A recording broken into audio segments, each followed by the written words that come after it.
Assalamualaikum warahmatullahi wabarakatuh. Perkenalkan, saya Landa Azahra dengan NIM D1B020115 dari kelas G, Prodi Agribisnis Fakultas Pertanian Universitas Jambi. Di sini saya akan membacakan resume agama dalam peringatan Isra Mi'raj dengan tema mengetuk pintu langit, menebar damai di bumi dalam menjaga negara kesatuan Republik Indonesia dalam rangka peringatan Isra Mi'raj Nabi Muhammad SAW 1442 Hijriah, yang kali ini disampaikan oleh Profesor Dr. Kiai Haji Nasaruddin Umar MA. Surah Al-Isra ayat 1 yang menjelaskan perjalanan dari Masjidil Haram ke Masjidil Aqsa. Surah Al-Isra diapit oleh dua surah. Karena hal tersebut, ketiga surah ini sering disebut surah tiga serangkai. Sebelum surah Al-Isra, ada surah An-Nahl yang artinya lebah, yang menggambarkan kecerdasan intelektual. Dari surah ini Allah mendemonstrasikan serangga kecil bisa menciptakan sebuah sarang dan menghasilkan madu, dan dimaksud dengan penghasil madu yang mana madu tersebut dapat menyembuhkan berbagai macam penyakit. Kemudian ada surah Al-Isra yang mana Isra dapat dijelaskan oleh akal mengenai perjalanan horizontal Nabi Muhammad SAW dari kota Mekah ke Palestina. Dan Mi'raj tidak bisa dijangkau oleh akal, maka dari itu disebut wilayah keyakinan. Setelah surah Al-Isra ini ada surah Al-Kahfi atau surah kecerdasan spiritual.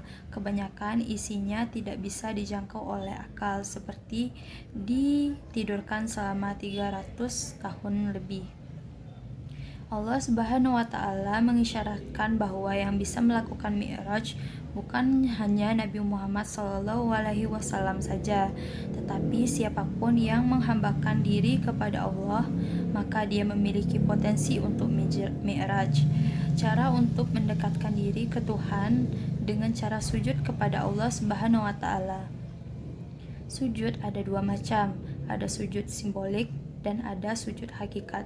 Sujud simbolik yaitu sujud yang menyentuhkan kepalanya ke lantai, sedangkan sujud hakikat adalah menyerahkan dirinya sepenuhnya kepada Allah yang Maha Agung di atas segala problematika kehidupan.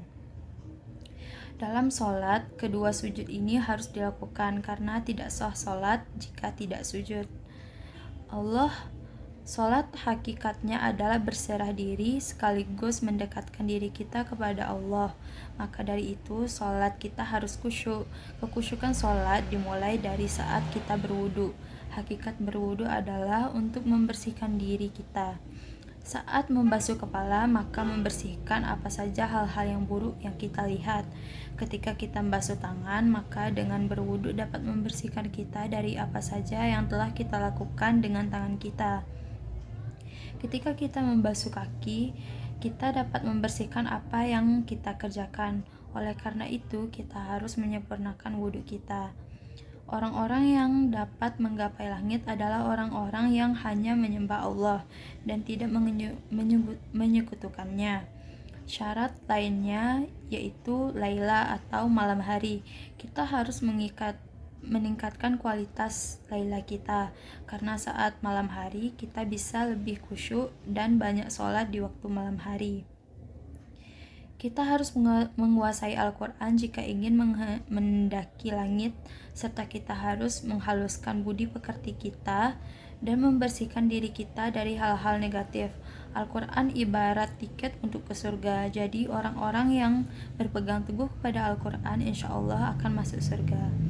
Baiklah, hanya itu yang dapat saya sampaikan. Apabila ada kesalahan, saya mohon maaf. Assalamualaikum warahmatullahi wabarakatuh.